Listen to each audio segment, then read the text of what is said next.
to be a student themselves. Y'all have to be forever students when you are a spiritualist.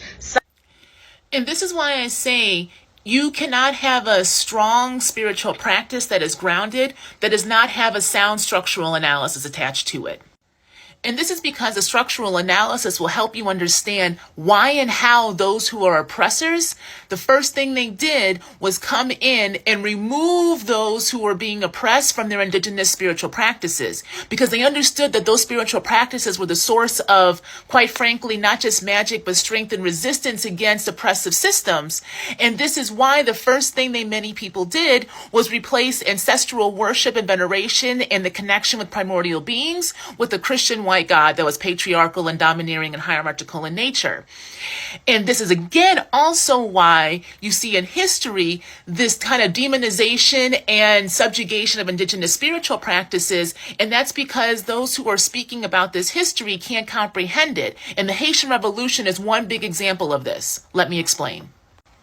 Hi, my name is Dr. Nicole Truesdell. I'm an anthropologist committed to a liberatory humanity. And if any of my work or teachings hit and you want to support, please don't be afraid to check out my link in the bio. I accept donations through Cash App and Patreon. I also got a book club you want to check out if you want to get more into liberation.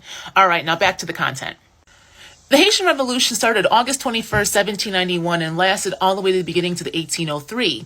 And it started through a ceremony, a voodoo ceremony with enslaved peoples, in which they called down the Loa. And then the Loa that came down was Ogun. And Ogun said, it is time to put the tools of the field down and pick up the sword and start taking some fucking heads. And heads were taken for 13 years because the violence that the enslaved peoples faced for so long had to be met with another violence that allowed them to be free. So you cannot talk about spirituality and love and light without a structural analysis alongside of it, because the spirituality is one of the main mechanisms that help Black and brown folks get their freedom and become free. And again, this is why history and the production of history is used to not only erase that connection, but also somehow make it quote unquote more primitive, or somehow not as logical, or somehow not as rational. And I'm here to tell you that's bullshit.